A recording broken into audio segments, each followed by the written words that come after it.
शिष्ट में टीकाकार आचार्य देव में स्यादवाद अधिकार के अंतर्गत भगवान आत्मा की अनंत शक्तियों में से 47 शक्तियों का स्वरूप बताया, उनको परिभाषित किया है। उनकी परिभाषाओं पर पूज्य गुरुदेव जी के व्याख्यान उपलब्ध हैं और ये आत्म प्रसिद्धि के नाम से उपलब्ध है। और जो प्रवचन रत्नाकर है उसका भाग 11 अंतिम भाग है हिंदी का, उसमें भी इन्हीं व्याख्यानों को एडिट करके और उसमें दिया गया है। देखो यहाँ पर अभी अपना जो स्वाध्याय चल रहा है इसमें 14 नंबर की जो शक्ति है वो स्वाध्याय में चल रही है और वो 14 नंबर की शक्ति है अकार कारणत्व शक्ति। ठीक है, अब अकार कारणत्व शक्ति का मतलब क्या होता है? अकार और अकारणत्व दोनों जगह लग जाएगा। जब हम उसको अलग अलग करेंगे ना, संस्कृत में ये नियम है संस्कृत व्याकरण का, एक ही शब्द से एक अक्षर से ही उसको एक प्रत्यय से वो सब उसको कर लिया जाता है, उपसर्ग या प्रत्यय लगाकर। तो यहाँ पर अकार कारणत्व शक्ति, तो इसका मतलब क्या हुआ? तो उसको संस्कृत में परिभाषित किया है अन्य अक्रियमाण अन्य अकारक एक द्रव्यात्मिका अकार कारणत्व शक्ति। तो देखो अन्य अक्रियमाण, इस पे अपनी काफी चर्चा हो गई, 2 दिन चली थी इसकी चर्चा। अन्य अक्रियमाण माने क्या? कि अन्य के द्वारा नहीं किया जाए, अर्थात आत्मा जो द्रव्य गुण पर्याय स्वरूप है तो उसमें उसके होने में, द्रव्य के होने में, गुण के होने में, पर्याय के होने में, परिणमन के होने में कोई दूसरा कारण नहीं है।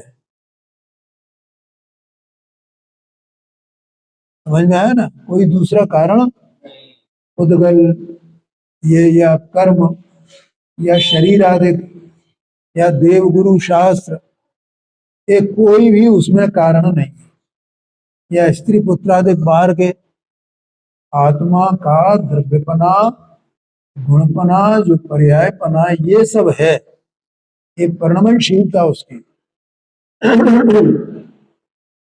ये किसी के द्वारा नहीं की जा सकती है। ठीक है, अन्य क्रियमाण, इसका मतलब अन्य जो है आत्मा के इन कार्यों का कारण नहीं है। वे कार्य अन्य के द्वारा नहीं किए गए ना, इसका मतलब अन्य जो है आत्मा के इनके होने में, द्रव्य के होने में, गुण के होने में, परिणमनों के होने में अन्य कोई कारण नहीं है। आत्मा अपने कारण से, स्वयं से ही द्रव्य है, अपने कारण से गुण स्वरूप है, अपने कारण से पर्याय स्वरूप है, अपने कारण से उसकी पर्यायों का परिणमन होता है, कोई अन्य कारण उसमें नहीं है, ऐसा कहते हैं। बोलो समझ में आया ना? अब यहाँ पर ये अपन ने काफी चर्चा में ले लिया था। अब इसके बाद यहाँ अकारणत्व की चर्चा करते हैं, अकारक की चर्चा करते हैं। ये तो अकारणत्व की चर्चा हो गई, अन्य क्रियमाण है। अकार्य कारण, ऐसा माने अकार्य माने आत्मा अकार्य है।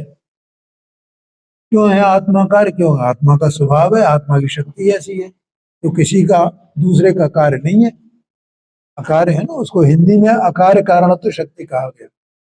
ठीक है, और उसमें भी अकार्य कारणत्व शक्ति कहा गया, तो वो किसी का कार्य नहीं है। ये बात हो गई, उसका ऐसा ही स्वभाव है। अब दूसरा है अकारणत्व, इसका मतलब आत्मा किसी का कारण नहीं है। समझ में आया ना? कैसे कारण नहीं है? कि आत्मा का द्रव्य वो किसी अन्य द्रव्य का कारण नहीं है। आत्मा के गुण वो किसी अन्य द्रव्य के गुणों के कारण नहीं। आत्मा के जो परिणमन है वे अन्य द्रव्यों के परिणमन के कारण नहीं है। अन्य द्रव्य के परिणमनों के कारण नहीं, अन्य द्रव्य के गुणों के कारण नहीं, अन्य द्रव्यों के कारण नहीं। ठीक है? ऐसी आत्मा में कारण न होने की एक शक्ति है। ये दोनों शक्तियां एक साथ बताई गई हैं, अकार्य और अकारण। और एक द्रव्यात्मिका का मतलब क्या है? कि ये अपने में आप स्वयं अपने कार्य का कारण है और अपने में स्वयं आप ही अपना कार्य है। एक द्रव्यात्मिका, ख्याल में है? और ऐसे सभी द्रव्य हैं, लेकिन यह मुख्यता किसकी है? किसकी मुख्यता है? आत्मा की, मेरी। मैं आत्मा हूं ना, मेरी मुख्यता है। मैं द्रव्य हूं ना, तो मैं किसी का कारण नहीं। देखो, इसका जैसे ये देह मनवाणी की क्रिया होती है, कार्य होता है, तो आत्मा उसमें कारण है क्या? आत्मा करता है इसकी क्रिया को? आत्मा इसकी क्रिया को नहीं करता है। आया कि नहीं आया? ये ज्ञानावरणादि का 8 कर्म का बंध होता है। तो ये बंध जो होता है तो कैसे होता है? कि जीव विभाव रूप परिणाम करता है ना, उससे बंध होता है, तो आत्मा उसमें कारण है। आत्मा कारण नहीं है उसमें। ये विभाव रूप भी परिणमित होता है तो भी ये अपने में परिणमित होता है, कर्म का कारण नहीं है। कर्म अपने उपादान से स्वयं परिणमित होता है। ये तो विभाव परिणमन की बात कर रहे हैं अपन, है? जैसे जीव अज्ञानी है तो ये अज्ञान रूप परिणम रहा है, तो इसके अज्ञान रूप परिणमन में कौन कारण है? कौन कारण है? कोई कारण नहीं है। अर्थात इसका अज्ञान किसी के द्वारा नहीं किया गया है? और इसका ज्ञान भी अगर किया जाए तो किसी के द्वारा किया जाए? या नहीं किया जा सकता है? क्या कुगुरु कुदेव कुधर्म इनके द्वारा आत्मा का कार्य किया जाता है, अज्ञान किया जाता है इसको? तो सच्चे देव, सच्चे गुरु, सच्चे धर्म, इसके द्वारा, सच्चे शास्त्रों के द्वारा इसको आत्मा को ज्ञानी किया जाता है या नहीं किया जाता है? जैसे ये उनके द्वारा नहीं किया जाता है, ऐसे ये भी स्वयं कर्म के बंध में स्वयं कारण नहीं है। कर्म का बंध होता है वो अपनी स्वयं की योग्यता से होता है। ये तो अपने में परिणमता है ना, ये तो उन्हें छूता भी नहीं है। ये विभाव की बात चल रही है, विभाव परिणामों की। ये आत्मा, ये देह मनमाने की क्रिया होती है ना, तो अज्ञानी जगत क्या समझता है? तो ये मैं कर रहा हूं, ये मैं कर रहा हूं। बोलो, अपने क्या अंदर पकड़ा हुआ भैया? मैं नहीं करूं तो कैसे हुए? मैं नहीं करूं तो कैसे हुए? मैं मंदिर का काम करता हूँ, मैं व्यवसाय काम करता हूँ, घर गृहस्थी का काम करता हूँ, इतना काम मैं दिन भर करता हूँ, है जी? हाँ हाँ हाँ। अच्छा अच्छा, याद आ गया, अच्छी बात। तो आत्मा करता है उनका कार्य? आत्मा उनका कार्य नहीं करता, माने आत्मा उनके कार्यों में कारण नहीं है। ये आत्मा जानता है, जानने रूप परिणमित होता है। ये तो विभाव की चर्चा हो गई। अब ये जानने रूप परिणमित होता है, तो जानना तो इसका स्वभाव है ना, ज्ञान स्वरूप आत्मा है ना, तो जानना जानना जानना ऐसा इसमें कार्य होएगा ना। तो ये जो कार्य होता है उसका जो करता है वो इंद्रियां हैं, ये इंद्रियों के कारण से जानना होता है। बोलो, इंद्रियों के कारण से आत्मा के जानना होता है, जानने का कार्य। इंद्रियों के कारण से होता है या नहीं होता है? इंद्रियों के द्वारा उसका कार्य नहीं है। ये अन्य अक्रिय माण वाली बात है। हाँ जी, हाँ जी। अन्य अन्य से नहीं होता आत्मा का जानने का एक बात। और आत्मा इनको जानता है, तो इनको जानता है या इनमें कुछ करता भी है? कि मात्र जानता है, करता कुछ भी नहीं है, उनमें कर ही नहीं सकता है। ये अकारणत्व माने आत्मा उनमें कारण नहीं है। भगवान केवली परमात्मा है, वे लोकालोक को जानते हैं। तो वे लोकालोक को जानते हैं, तो लोकालोक उनके जानने में कारण है क्या? लोकालोक नहीं हो तो जानेंगे क्या? तो लोकालोक कारण हुआ ना कि लोकालोक अपने कारण से है और केवल ज्ञान अपने कारण से है। लोकालोक के कारण केवल ज्ञान नहीं है, है? और केवल ज्ञान उन्हें जानता है, तो उनमें कुछ करता है कि जानता है? जैसे केवल ज्ञान उनमें कुछ भी नहीं करता है, मात्र जानता है, वैसे ही लोकालोक भी आत्मा के केवल ज्ञान को नहीं करते। केवल ज्ञान को करते हैं या नहीं करते हैं? माने वे लोकालोक आत्मा के केवल ज्ञान में कारण नहीं, ऐसा समझना। अच्छा, आत्मा जो अंदर में चैतन्य वस्तु है, बाहर में कुछ भी नहीं करता है, धंधा पानी ये सब करे तो कुछ भी नहीं करता है, तो मेरे धंधा पानी कैसे चलता है? कैसे चलता है भैया? ये बात मैं कई बार बता चुका हूं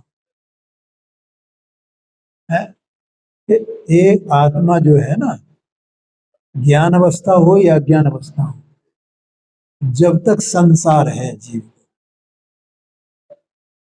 है, तब तक इसको आत्मा को क्या होता है पांडे जी? विकल्प उत्पन्न हो रहे हैं, समय समय राग उत्पन्न हो रहा है, समय समय राग राग राग। ठीक है? और वो राग कैसा है? ज्ञानी ज्ञानी के तो ज्ञानमय है वो राग, और अज्ञानी के अज्ञानमय है। क्या कहा? हाँ, ये बात आई है ना 126 नंबर की गाथा का। ज्ञानी के जो राग है, विकल्प है, वो ज्ञानमय है, और अज्ञानी के जो विकल्प है, राग है, वो अज्ञानमय है। अब ज्ञान में विकल्प होना और अज्ञान में विकल्प होना, ज्ञान में राग होना और अज्ञान में राग होना, इसका क्या अर्थ है? कि अज्ञान में राग का मतलब है कि जो ज्ञान है ना, स्वयं उपयोग है ना, तो ये उपयोग अपने स्वरूप को आप रूप नहीं जानता है, तो राग को आप रूप जानता है। तो राग में रचा पचा रहता है। ठीक है? तो इसको जो राग चलता है, विकल्प चलता है, सत्स्वरूप वस्तु ये, अज्ञानी भी सत्स्वरूप वस्तु है कि नहीं?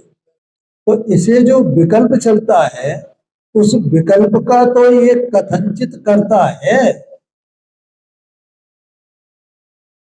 ठीक है? और उस विकल्प के निमित्त से देह मन वाणी ये सब इनका परिणमन होता है ना,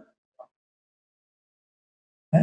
और इसके योग माने परस्पंदन होता ना, आत्मा एक वस्तु है ना, तो वस्तु में ज्ञान हो रहा है, राग हो रहा है, परस्पंदन हो रहा है।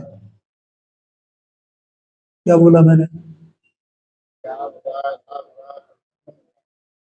ठीक है? तो न तो इसके परस्पंदन का कोई कारण है बाहर का, न इसका परस्पंदन किसी अन्य का कारण है। ये वाणी निकल रही है ना, तो बोलो वचन योग हो गया ना, ये परस्पंदन इधर आत्मा का हुआ और वाणी में पुद्गल परमाणु, ये पुद्गल परमाणुओं का कंपन है, नहीं तो ये भाषा की रचना नहीं होगी।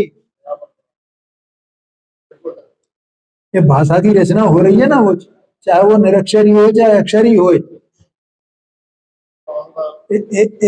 पांडे जी, ये तरंगों रूप है, परिस्पंदन रूप है? वो भौतिक शास्त्र जो होता है ना, फिजिक्स, उसमें तो वो साउंड का चैप्टर है, उसमें ये बताया है जितनी आवाज होती है वो क्या होता है, तो वो आवाज वो तरंगों के रूप में होता है। देखो उसमें भी बताया पांडे जी, इसका मतलब वो पुद्गल का कार्य है।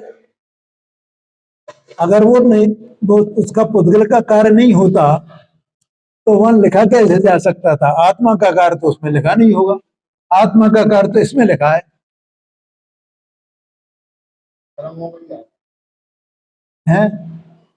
चाहे वो ये वाणी हो, और चाहे वो बादलों की गड़गड़ाहट हो, है, और चाहे वो मोटरसाइकिल की आवाज हो, और चाहे वो ढोल बाजे बज रहे हो, सब में वो पुद्गल के परमाणु, जो भाषा प्रगणा के परमाणु हैं, वे तरंगित तो होकर के चलते हैं।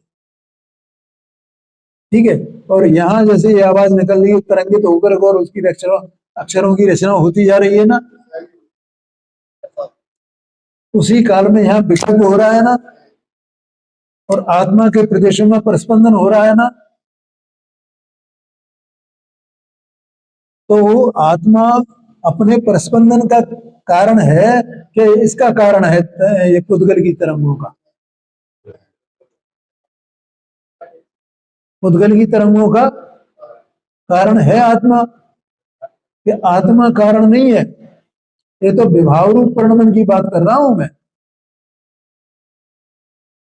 ये तरंगित होना, आत्मा के प्रदेशों का प्रस्पंदन होना, ये विभाव रूप प्रणमन है ना,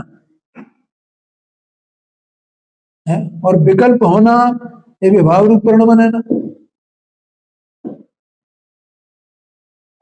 दो बात है,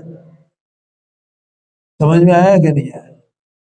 परमार्थ से तो आत्मा जो चैतन्य वस्तु, स्वभाव रूप जो वस्तु है, परम पारणात्मक भाव रूप शुद्ध नहीं की विषयभूत वस्तु है, वो तो अपने इन तरंगों का भी करता नहीं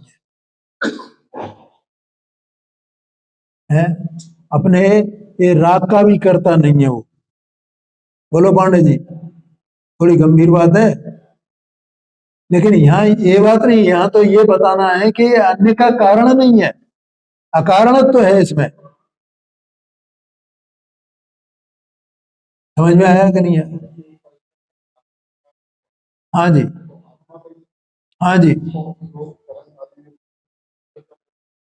हाँ जी, हाँ जी, हाँ जी, हाँ जी।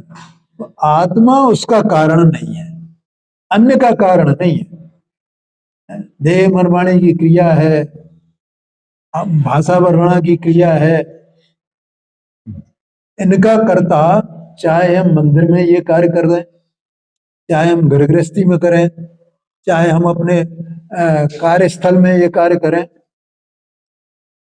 व्यवसाय में, व्यवसाय का स्थल हो, कार्य का स्थल हो, ऑफिस जिसको बोला जाता है, कार्यस्थल कहो कि ऑफिस बोलो, है, जहां भी जो भी हम काम कर रहे हैं बाहर से दिख रहा है, इसमें आत्मा कारण नहीं है। है जी? नहीं है, नहीं है, नहीं है, नहीं है, नहीं है, नहीं है। ये आत्मा अपने विकल्पों का तो कारण है, लेकिन एक आत्मा इनका कारण नहीं है, क्योंकि ये उन विकल्पों रूप स्वयं परिणमा है ना। लेकिन देह मन वाणी इनका कारण कैसे हो सकता है? ज्ञानावरणादि आठ कर्म है, उनका कारण कैसे हो सकता है? ये आत्मा के द्वारा ये किए जाए, कर्म माने उनके द्वारा करना, आत्मा के द्वारा। तो आत्मा ये भाषा बोलती है, भाषा का कारण है आत्मा। देह मन वाणी की क्रिया चल रही है, उसमें आत्मा कारण है।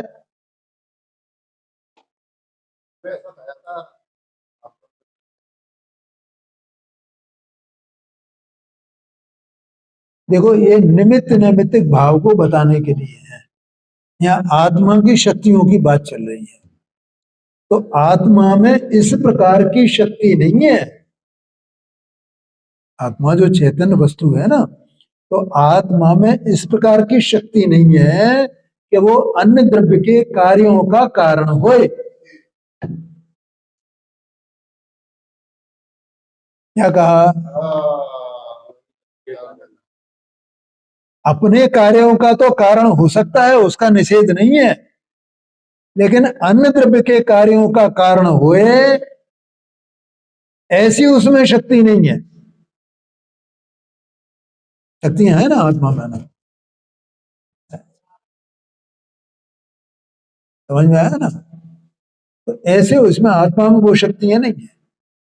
आत्मा तो चैतन्य वस्तु, चैतन्य की शक्ति, आनंद की शक्ति, ज्ञान की शक्ति, सुख की शक्ति, वीर की शक्ति, अपन ने पढ़ी ना अभी सभी, ये शक्तियां आत्मा में है। लेकिन आत्मा में जो त्रिकाल परम प्राणमय भाव रूप आत्मा है, उसमें जो शक्तियां हैं, उन शक्तियों ही रूप तो ये कार्य करेगा, अपना अपना कार्य करेगा, लेकिन पर का कार्य तो नहीं कर सकता है। समझ में आया ना? हाँ जी। देखो, और विभाव रूप जो परिणमन है ना, वो भी आत्मा की पर्यायगत योग्यता है, पर्यायगत शक्ति है, द्रव्यगत शक्ति नहीं है। पर्याय की शक्तियां दो प्रकार की आत्मा की पर्याय, एक विभाव रूप परिणमन करना, एक स्वभाव रूप परिणमन। ये शांति से समझना, समझ में आ रहा है ना? पर्याय की परिणमन होगा ना, परिणमन वस्तु है, वस्तु में परिणमन चल रहा है। हर एक वस्तु को अपन रोजाना बताते हैं ना, इसमें जो है परिणमन हो रहा है कि नहीं हो रहा है? हो रहा है। और ये सत्स्वरूप है कि नहीं है? इसका सत्स्वरूप क्या है? हाँ, इसका सत्स्वरूप है उद्गत द्रव्य। तो द्रव्य माने कौन सा द्रव्य? गुण माने कौन से गुण? स्पर्श सद्गंध वर्ण अस्तित्व वस्तुत्व इत्यादि इत्यादि, ये द्रव्य है ना। अपने द्रव्य गुण, तो द्रव्य गुण क्या, परिणमन क्या, ये सब है ना इसमें। तो ये अपने में परिणमित हो रहा है ना, तो इसमें भी शक्तियां हैं ना उस रूप से परिणमित। तो इसमें अवस्था हो रही है ना हर समय, किसी से में बिना अवस्था दिया है क्या? हाँ, ये मैं दृष्टांत बार बार इसलिए लेता हूं कि वो पर्याय कहीं बाहर नहीं हो रही है, आत्मा वस्तु है, उसकी अवस्थाएं उसी के भीतर हो रही है? विकार भी हो रहा है तो कहां हो रहा है? आत्मा के चतुष्टय में ही विकार हो रहा है, द्रव्य क्षेत्र काल भाव, कहीं बाहर नहीं हो रहा है विकार। वो बाहर जो कहा जाता है कदाचित, तो वो पर्याय को लक्ष्य करके कहा जाता है कि पर्याय में हो रहा है, द्रव्य में नहीं हो रहा, स्वभाव में नहीं हो रहा। पर्याय का और द्रव्य का दोनों का भेद करके, वो भेद का कथन है।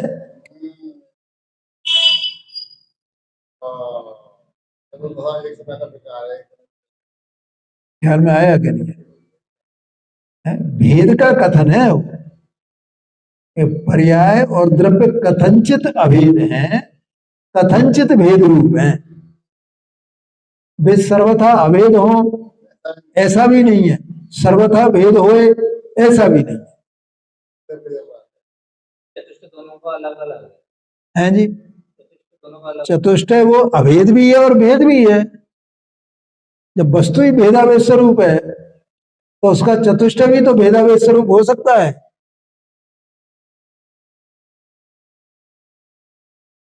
ख्याल में आया कि नहीं आया भाई?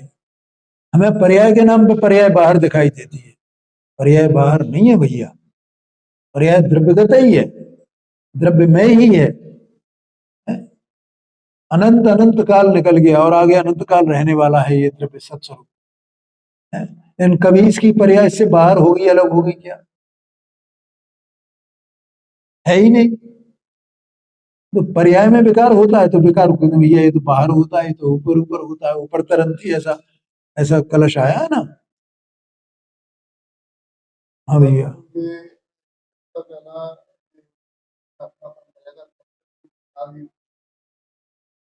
हाँ जी, हाँ जी।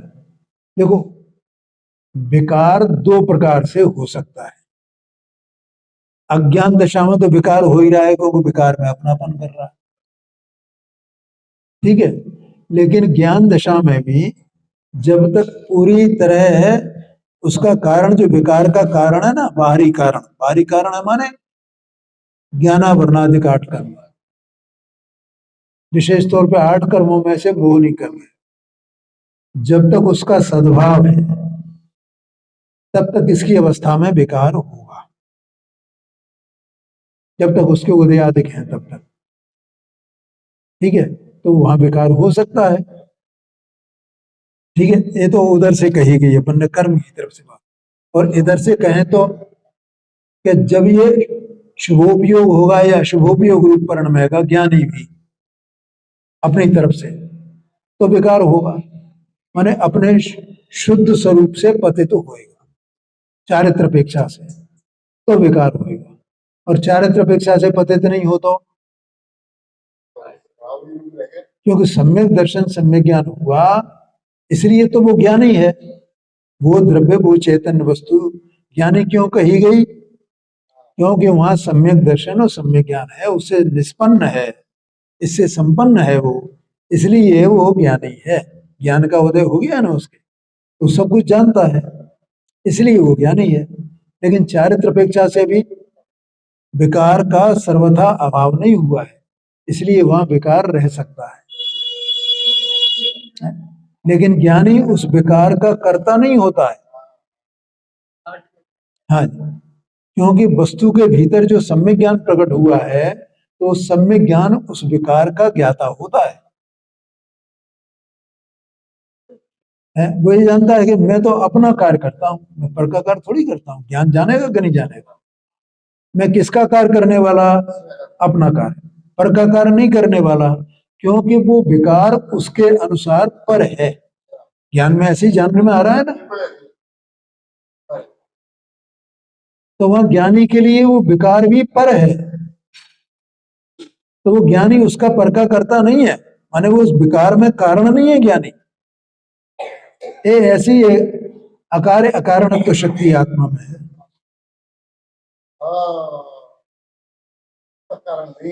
हाँ जी हाँ जी।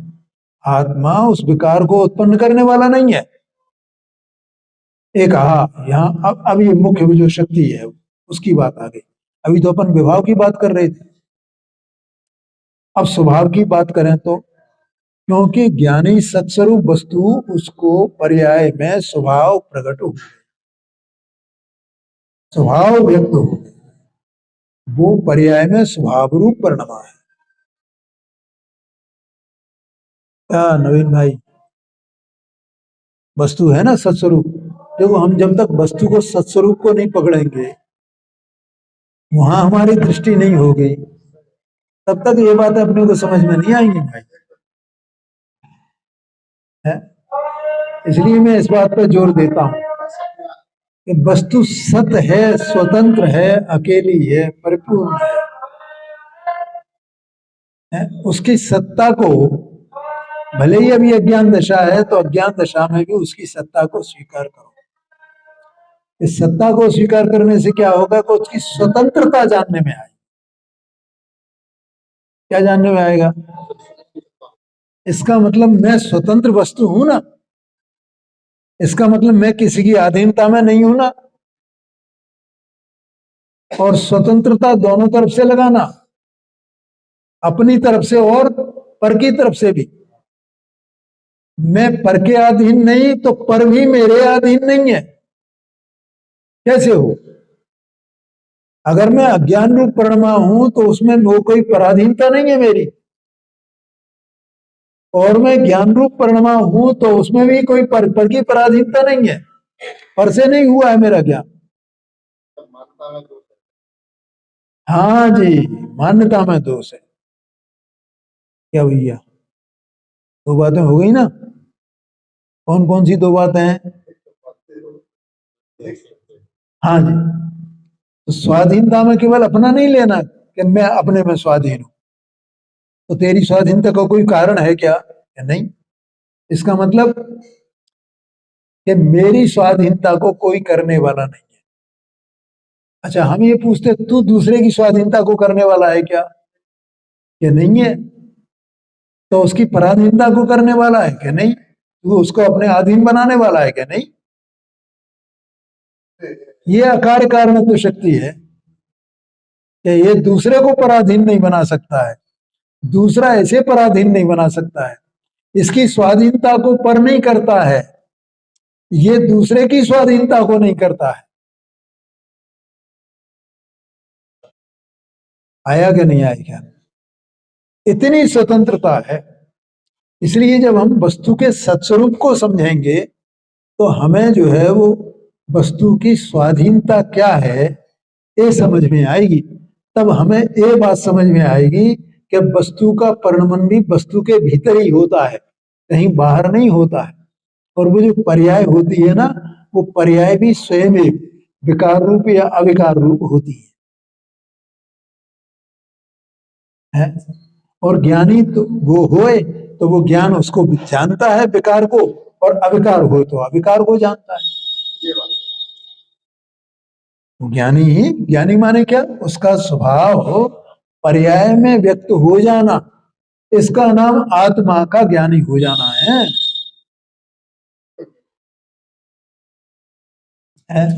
कि वो अणुव्रत महाव्रत पालन करे तब वो ज्ञानी है?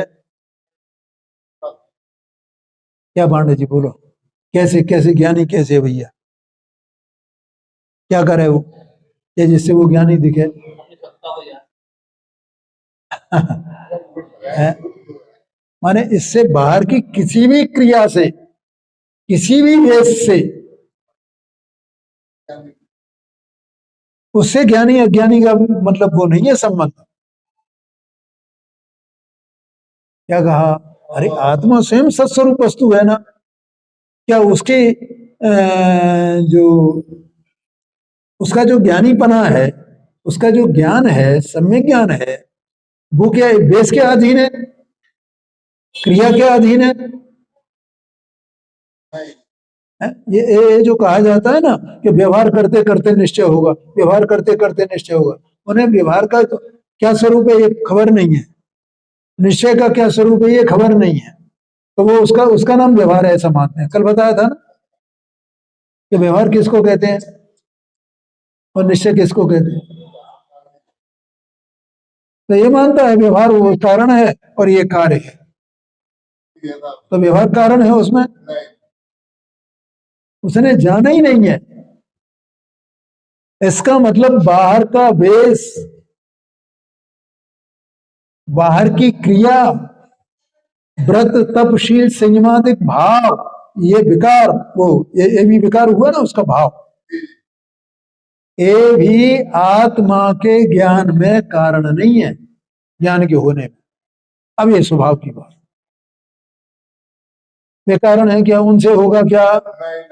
कभी तीन काल में नहीं होता उनसे। अगर होता तो द्रव्यलिंगी ये परिभाषा आगम में नहीं होती, ये शब्द ही नहीं होता, उनके कारण हो सकता था। है? और आत्मा में भी ऐसी कोई शक्ति नहीं है कि इन व्रतादिक को कर सके, उनके कारण से आत्मा का ज्ञान दर्शन सुखवीर ये नहीं होता है। और आत्मा में भी ऐसी कोई शक्ति नहीं है कि व्रतादिक को पालन कर सके, ऐसे शुभराग को उत्पन्न कर सके, ऐसा परस्पर है। क्या भैया समझ में आया कि नहीं है? तुम समझने बैठे हो बेटा तो ये सब समझना, वो कोई प्रश्न हो तो पूछ लेना, मैं इसलिए बार बार रिपीट करता हूँ।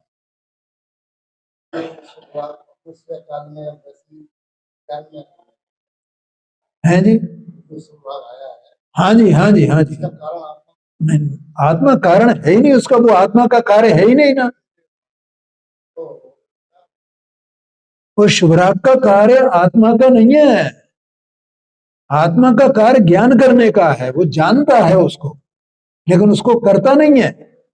इंद्रियों की क्रिया, पंच महाव्रतादि की क्रिया समिति का पालन, 6 आवश्यक का पालन, 5 अणुव्रत का महाव्रत का पालन, 11 प्रतिमाओं का पालन, इनकी क्रिया आत्मा नहीं करता है। क्या भैया बोलो? हाँ जी, हाँ जी। देखो वो राग जो ज्ञानी होता है ना, देखो शांति से समझना भाई। तो ज्ञानी, अभी कल परसों डॉक्टर साहब का व्याख्यान चल रहा था, तो उसमें मतलब मुझे एक विचार आया था उसके द्वारा। जैसे ज्ञानी वस्तु है, मैं वस्तु इसलिए बोलता हूँ कि ज्ञानी माने वो पर्याय पे हम चले जाते हैं। मैं इसलिए वो है, वो पर्याय का कार्य, लेकिन मैं पर्याय को पर्याय मतलब पर्याय का ज्ञानी इस तरह पर्याय अपेक्षा से न बोल करके मैं वस्तु की तरफ से बोलता हूँ। इसलिए ज्ञानी भी वस्तु है कि नहीं है? तो ज्ञानी जो वस्तु है उसको वो ज्ञान रूप परिणाम माने, ज्ञान रूप परिणाम सुपर प्रकाशक शक्ति है उसके। तो सब अपने सुपर प्रकाशक बने में वास्तव में वो क्या करता है कि जो शुभराग हुआ उसे जानता है ना। ठीक है पांडे जी, जानता है। तो इसका मतलब ये हुआ वो करता नहीं है। अभी कर्ता कर्म अधिकार और वो 67 नंबर का कलश है, वो कलश की व्याख्या चल रही है डॉक्टर साहब की। हाँ, आत्मा ज्ञानम स्वयं ज्ञानम ज्ञानाद अन्यत करोति कम, प्रभाव से कर्तात्मा मोहो अयम व्यवहार नाम। कि ये व्यवहारी जनों का माने अज्ञानी जनों का ये मोह है, ऐसा वहां आया है। ठीक है, तो उसकी चर्चा उसकी बात थी। तो ये ज्ञानी जो है, ज्ञान माने ज्ञानी, आत्मा ज्ञानम स्वयं ज्ञानम ज्ञानादन्यत करो, तो ज्ञान के अलावा क्या करे, ज्ञान के अलावा क्या करे है? तो वो जो राग होता है, तो ज्ञान परमार्थता उसको जानता है। ठीक है, लेकिन ज्ञानी अपने स्वभाव से चूक आचारित अपेक्षा से, तो स्वयं अपनी चूक से परिणमित हुआ है ना, किस रूप, राग रूप। ठीक है, इसलिए उस पर्याय को अपने स्वभाव के साथ अभेद करके अभेदन से ऐसा कहा जाता है कि एक ज्ञानी राग रूप परिणमा। भैया देखो अनेकांत है, एकांत नहीं है।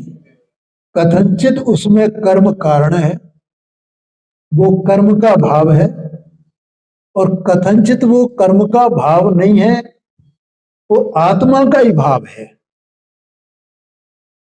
ऐसा ज्ञानी बराबर जानता है ना। अगर मान लो वो ऐसा ही माने, सर्वथा माने क्या नहीं नहीं ये तो कर्म का है ना, मेरा है, मैंने किया ही नहीं है, मैंने किया ही नहीं है, फिर वो ज्ञानी नहीं है, वो निश्चयभाषी है। बोलो पांडे जी, क्योंकि ज्ञानी होगा तो भैया अगर तू तेरा है ही नहीं तो अब तुझे क्या करना है, तो तू अपने में बैठ जाना फिर। तू तो बैठ गया ना, तू पर्ण में ही नहीं है ना उस रूप से।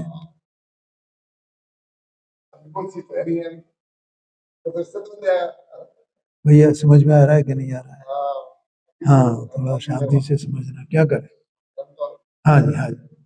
कर्म का उदय वहां उस काल में निमित्त है ऐसा भी जानता है, और स्वभाव को पकड़ करके ये कहता है ये राग मेरा स्वभाव नहीं है। तो फिर किसका स्वभाव है? क्या पुद्गल का स्वभाव। और दोनों में प्रयोजन क्या है? प्रयोजन एक ही है कि वो राग को पुद्गल का स्वभाव जान करके मैं अपने स्वभाव में बैठ जाऊं। मैं राग में जाता क्यों हूं, राग रूप होता क्यों हूं, मुझे राग रूप होने योग्य नहीं है। ठीक है, और राग रूप में ही परिणमा हूं ऐसा अपराध मानेगा,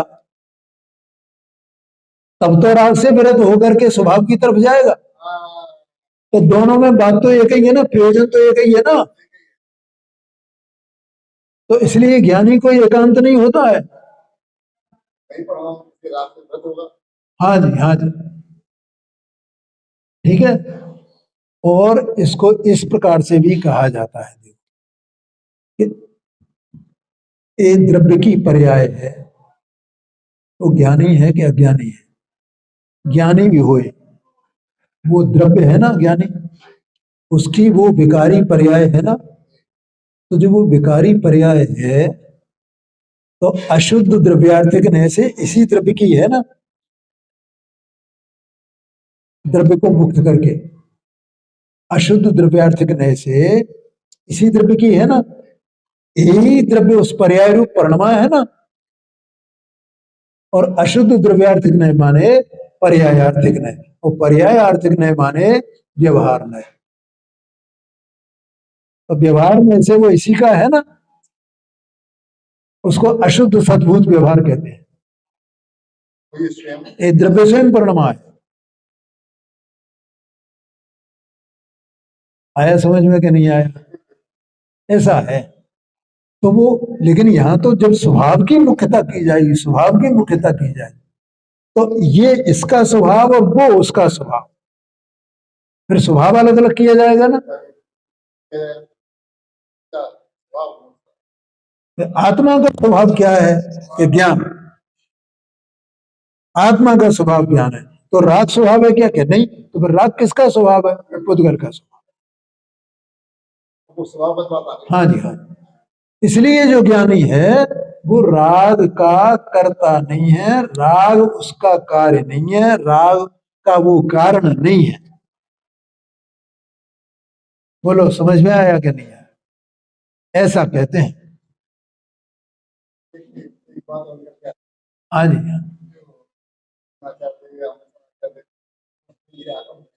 हाँ जी।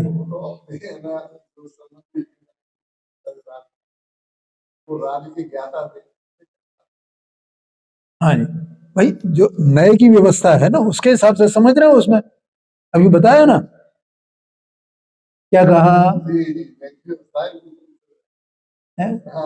जब स्वभाव की तरफ देखेंगे तो क्या कहेंगे, और जब पर्याय की तरफ देखेंगे तो क्या कहेंगे?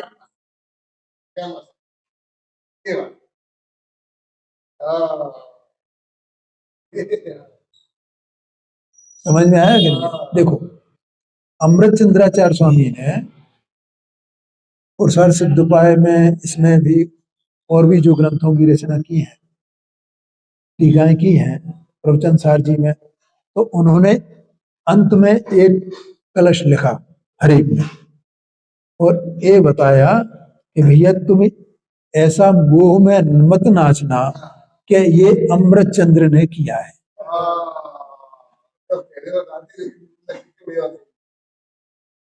वहां कहीं एक आध जगह उन्होंने ऐसा भी कहा है कि जो अक्षर हैं वे पद रूप होते हैं, पद माने शब्द, और पद जो हैं वो वाक्य रूप होते हैं, और वाक्य जो हैं वे शास्त्र रूप होते हैं। इसलिए वे अक्षर, पद, वाक्य, वे तो शास्त्र की रचना के कर्ता हैं, लेकिन मैं उसका कर्ता नहीं हूं। मुझे उसका कर्ता नहीं मानना।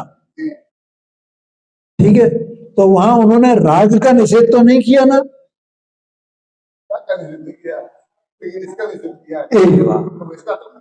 हाँ, और पंडित जी साहब ने भी मोक्षमा प्रकाशक लिखा, तो वहां राग का निषेध नहीं किया ना,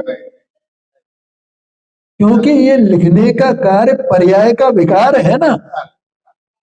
लिखने संबंधी जो विकल्प है, बोलने संबंधी जो विकल्प है, ये पर्याय का विकार है। तो विकार को फिर किसने किया भैया?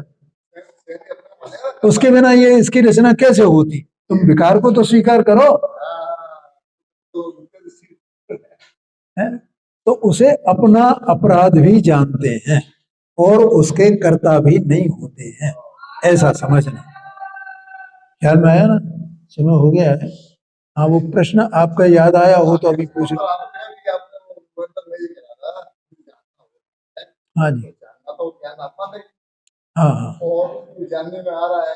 हाँ, वो परम द्वारा, तो पर से तो है नहीं जानना, तो स्वयं ये तो स्वयं से ही जानना, स्वयं ही हो रहा है ना। हाँ, मतलब ये तो ये से संबंध नहीं है। हाँ जी, ये क्या है, संबंध बताइए। जानना